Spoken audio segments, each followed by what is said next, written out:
और अब देखते हैं महाराष्ट्र की वो 10 बड़ी खबरें जो इस हफ्ते सुर्खियों में रहीं। देखिए हमारा स्पेशल बुलेटिन महाराष्ट्र टॉप 10।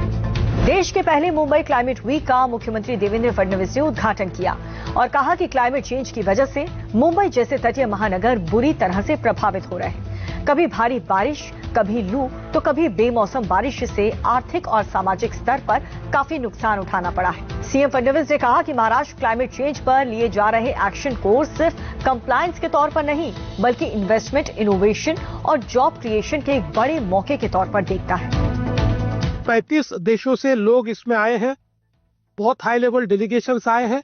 हम जानते हैं कि प्रधानमंत्री जी का एक बहुत बड़ा प्रायोरिटी का एरिया एक क्लाइमेट एक्शन है जो भारत में हम लोगों ने ऑलरेडी लिया हुआ है। मुंबई में प्रधानमंत्री मोदी ने फ्रांस के राष्ट्रपति इमानुएल मैक्रों से मुलाकात की। मोदी ने फ्रांस को भारत का स्पेशल पार्टनर बताया। मुंबई में पीएम मोदी और राष्ट्रपति मैक्रों ने भारत फ्रांस इनोवेशन ईयर 2026 का उद्घाटन किया। इसी कड़ी में महाराष्ट्र के मुख्यमंत्री देवेंद्र फडणवीस ने फ्रांस के पैका क्षेत्र के साथ कोऑपरेशन के लेटर ऑफ इंटेंट पर हस्ताक्षर किए। इससे क्षेत्रीय स्तर पर भारत फ्रांस सहयोग और मजबूत होगा।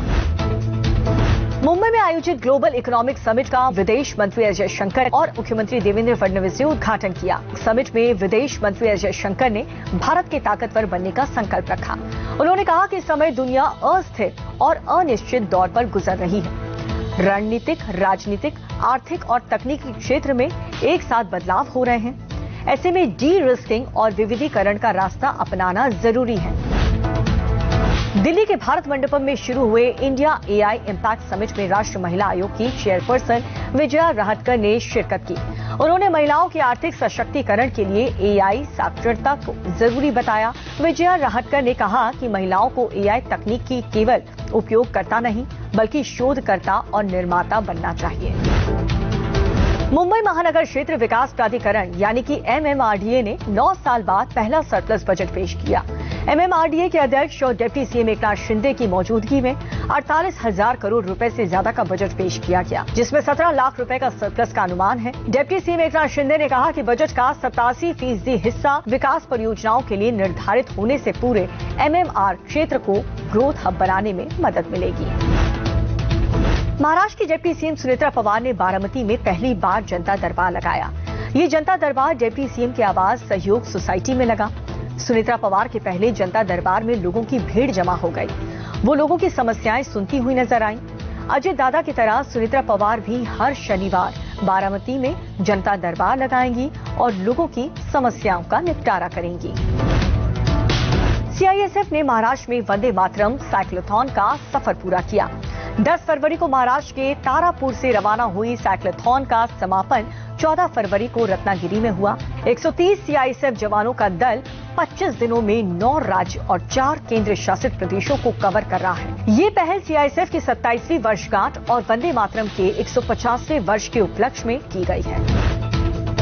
श्री गुरु तेग बहादुर साहिब जी की 350वें शहीदी समागम हिंद दी चादर का भव्य आयोजन नवी मुंबई में हो रहा है। 28 फरवरी और 1 मार्च को खारघर के उमे मैदान में होने वाले समागम में गुरु जी के सर्वोच्च त्याग और बहादुरी का संदेश जन जन तक पहुंचाया जाएगा। इवेंट को सफल बनाने के लिए डिस्ट्रिक्ट एडमिनिस्ट्रेशन ने बड़े पैमाने पर तैयारियां शुरू कर दी हैं। इसके लिए अधिकारियों, गुरुद्वारा एडमिनिस्ट्रेशन और अलग अलग सोशल ग्रुप्स की भागीदारी से 26 कमेटियां बनाई गई हैं जो सिक्योरिटी, ट्रांसपोर्ट, मेडिकल सर्विसेज, साफ सफाई, खाना और रहने की जगह देखेंगी।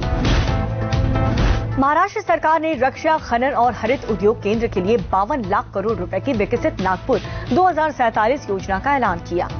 इस मौके पर सीएम देवेंद्र फडणवीस मौजूद रहे। योजना में 5,25,000 करोड़ रुपए का निवेश आने की उम्मीद है। सरकार के मुताबिक योजना का मकसद 9 लाख से अधिक रोजगार पैदा करना और विदर्भ को आर्थिक रूप से मजबूत करना है।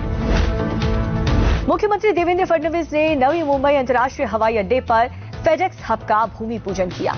सीएम फडणवीस ने कहा कि ये भारत, मुंबई और महाराष्ट्र के लॉजिस्टिक्स क्षेत्र में एक नए युग की शुरुआत का महत्वपूर्ण क्षण है। इस हब पर फेडेक्स 2500 करोड़ रुपए का निवेश करेगा और इससे 6,000 लोगों को रोजगार मिलने की उम्मीद है। हम फिर हाजिर होंगे महाराष्ट्र की नई खबरों के साथ। धन्यवाद।